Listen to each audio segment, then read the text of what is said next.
ఉండటం కోసం తెలుగుదేశం జనసేన కలిపి ఎన్నికలకు వెళ్ళాలి అని చెప్పని ఒక నిర్ణయం తీసుకున్న తర్వాత ఆ రోజు నుంచి కూడా చర్చ జరుగుతూ ఉంది. పవన్ కళ్యాణ్ గారు స్వయంగా 1కి 10 సార్లు ప్రకటించడం జరిగింది. భారతీయ జనతా పార్టీ కూడా కలిసి వస్తాను ఆశిస్తున్నాము అని చెప్పని.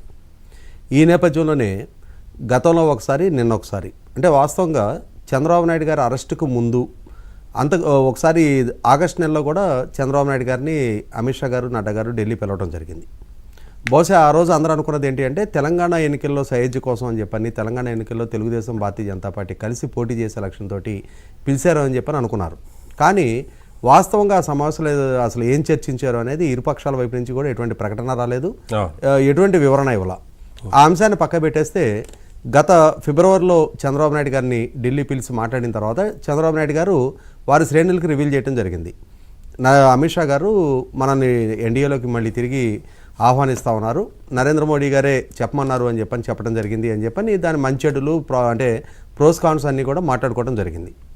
ఆనాటి నుంచి కూడా ఈ 3 పార్టీలు కలిపి ఎన్నికలకు వెళ్ళబోతున్నట్టుగా ఒక సంకేతం శ్రేణులకైతే దాదాపుగా వెళ్ళిపోతుంది. అంటే భారతీయ జనతా పార్టీ రాష్ట్ర శాఖ ఇక్కడ 175 నియోజకవర్గాలకి మమ్మల్ని అభ్యర్థుల్ని వడపోయమన్నారు, 25 పార్లమెంటు స్థానాలకి మేము మా అభ్యర్థుల్ని ఎంపిక చేసే ప్రాసెస్లో ఉన్నామని చెప్పినా మళ్ళీ అంతిమంగా వాళ్ళు చెప్పింది ఏంటి అంటే మా కేంద్ర నాయకత్వం ఏ నిర్ణయం తీసుకుంటే ఆ నిర్ణయాన్ని కట్టుబడే ఉంటాము, ఈలోపు మా రెగ్యులర్ ఎక్సర్సైజ్ మేము చేస్తున్నామని చెప్పడం జరిగింది. ఇటువంటి పరిస్థితుల్లో నిన్న అమిత్ షా గారు చంద్రబాబు నాయుడు గారిని మరొకసారి ఆహ్వానించడం, పవన్ కళ్యాణ్ గారు కూడా ఢిల్లీ వెళ్ళటం, 3 నాయకులు నడ్డా గారి సమక్షంలో 4 నాయకుల మధ్య సుదీర్ఘంగా చర్చలు జరిగినట్టు దాదాపుగా రాత్రి 1 గంటన్నర వరకు చర్చలు జరిగినట్టుగా మనకి ఇవాళ మార్నింగ్ రిపోర్ట్ అయింది. దీన్ని బట్టి మనకు అర్థమవుతున్నది ఏంటి అంటే ఎన్డీఏలో తెలుగుదేశం పార్టీ తిరిగి జాయిన్ కావడం అనేది లాంఛనం, ఇంకా అధికారికమైన ప్రకటనే తరువాయి. కాకుంటే సీట్ల షేరింగ్ అనేది కూడా మేబీ 1 or 2 అటు ఇటు ఉండొచ్చు, సీట్లు కూడా మ్యూచువల్గా ఒక అంగీకారానికి వస్తారు. కాకపోతే ఇక్కడ నాయకుల స్థాయిలో అధినాయకుల స్థాయిలో వాళ్ళు నిర్ణయం తీసుకుంటున్నారు. దీన్ని రూట్ లెవెల్ వరకు క్యారీ చేయాల్సిన బాధ్యత, ఆ ప్రాపర్ అంబియన్స్ బిల్డప్ చేయాల్సిన బాధ్యత 100కి 100 కేంద్రంలో అధికారంలో ఉన్న భారతీయ జనతా పార్టీ మీద ఉంటుంది. ఎందుకనంటే 2018లో ఒక ప్రత్యేక పరిస్థితుల్లో తెలుగుదేశం పార్టీ ఎన్డీఏ నుంచి బయటకు రావడం జరిగింది. అదే సందర్భంలో 2019 ఎన్నికల్లో ఆ రోజు జరిగిన ప్రచారం సందర్భంగా జరిగిన విమర్శలు, ప్రతి విమర్శలు, ఈ ఇష్యూస్ అన్నీ పక్కకు పెట్టినా కూడా 2019లో జగన్మోహన్ రెడ్డి గారు అధికారంలోకి వచ్చిన తర్వాత ఈ రోజు వరకు కూడా జగన్మోహన్ రెడ్డి గారికి అన్ని సందర్భాల్లో కూడా భారతీయ జనతా పార్టీ కేంద్ర నాయకత్వం అండదండలు అందిస్తుంది. కేంద్ర ప్రభుత్వ పరంగా ఇస్తున్న సహకారం కారణంగానే జగన్మోహన్ రెడ్డి గారు ఇంత విశృంఖలత్వాన్ని ప్రదర్శించగలుగుతున్నారు అని చెప్పిన భావన సగటు తెలుగుదేశం శ్రేణుల్లో బలంగా ఉంది. ఎందుకంటే వీళ్ళు బాధితులుగా మారుతూ ఉన్నారు. ఒక గ్రామీణ ప్రాంతంలో ప్రభుత్వాన్ని ప్రశ్నించడానికి సాహసించిన ఒక కార్యకర్త నుంచి తెలుగుదేశం పార్టీ జాతీయ అధ్యక్షులు, ప్రధాన ప్రతిపక్ష నాయకులు, మాజీ ముఖ్యమంత్రి చంద్రబాబు నాయుడు గారి వరకు కూడా కేసుల పరంపరను ఎదుర్కొన్నారు, అరెస్టులు ఫేస్ చేయాల్సి వచ్చింది, హ్యూమిలేషన్ ఎదుర్కొన్నారు. ఒక రకంగా చంద్రబాబు నాయుడు గారిని ఆయన సొంత నియోజకవర్గంలో పర్యటించడానికి కూడా ప్రతిబంధకాలు సృష్టించిన పరిస్థితులు చూసాం మనం. నారా లోకేష్ సంకల్పించుకున్న పాదయాత్రని అడ్డుకోవడానికి చేసిన ప్రయత్నాలు, కనీసం తన్ని మైక్లో ప్రసంగించనివ్వకుండా ఒక స్టూల్ మీద నిలబడనివ్వకుండా సృష్టించిన ఆటంకాలు చూసాం.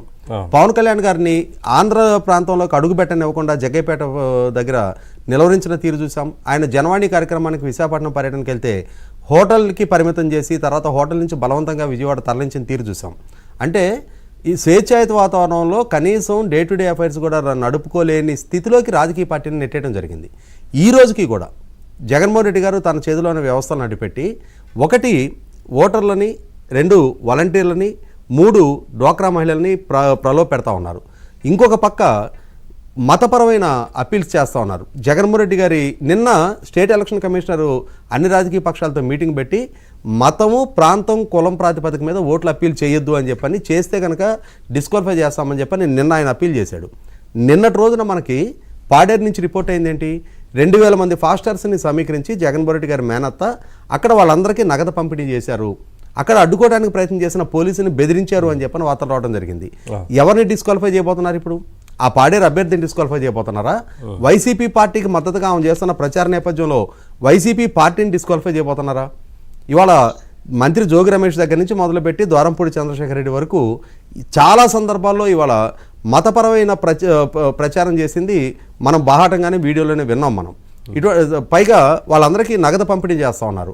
అసలు ఈ నగదుకు సంబంధించి ఎందుకని ట్రాక్ చేయలేకపోతున్నారు? ఎక్కడ కూడా అసలు దృష్టి పెట్టట్లేదు. అదే ఎవరు ఈ నగదుకి సోర్స్ ఏంటి, ఎవరు పంపిణీ చేస్తున్నారు, అంతిమ లబ్ధిదారులు ఎవరనేది కనిపిస్తుంది. కానీ అది వైట్ అమౌంటా బ్లాక్ అమౌంటా? బ్లాక్ అమౌంట్ అయితే దానికి సోర్స్ ఏంటనేది కనీసం నిగ్గుదల్చే ప్రయత్నం చేయాలి కదా. ఇన్కమ్ ట్యాక్స్ అని ఈడీ ఏం చేస్తున్నాయి? ఇక్కడ కదా పనిచేయాల్సింది. ఇటువంటి సందర్భంలో కేంద్ర ప్రభుత్వంతో సైజ్ తీసుగా ఈ రెండు పార్టీలు ప్రయత్నం చేస్తున్న ఏకైక కారణం వ్యవస్థల పరంగా సహకారం అందుద్దనే ఏకైక ఆశతోటే. లేకుంటే భారతీయ జనతా ఇవాళ తెలుగుదేశం జనసేన మధ్య సైజు కుదిరింది అని అంటే ఆ రెండు పార్టీలకి ఎవరి పార్టీకి వాళ్ళకు ఉండే స్థాయిలో కన్సాలిడేటెడ్ ఓటు బ్యాంక్ ఉంది. ఆ ఓటు బ్యాంక్ రేపు మ్యూచువల్గా ఒకరికొరి నుంచి ఒకరికి ట్రాన్స్ఫర్ జరిగిన పక్షంలో ఇరు పార్టీలకి విన్ విన్ సిచ్యువేషన్లో లబ్ధి జరుగుద్ది. భారతీయ జనతా పార్టీకి ఇక్కడ చెప్పుకునే ఓటు బ్యాంక్ స్టేక్ లేదు. అయినా సరే భారతీయ జనతా పార్టీ ఇన్ని సీట్లు కావాలని అడిగినా, లేదు మీకు ఇన్ని సీట్లు ఇస్తామని చెప్పని ప్రతిపాదించినా ఆ సీట్లలో ఓట్లు కూడా ఈ రెండు పార్టీల నుంచే ట్రాన్స్ఫర్ అవ్వాలి భారతీయ జనతా పార్టీ అభ్యర్థులకి.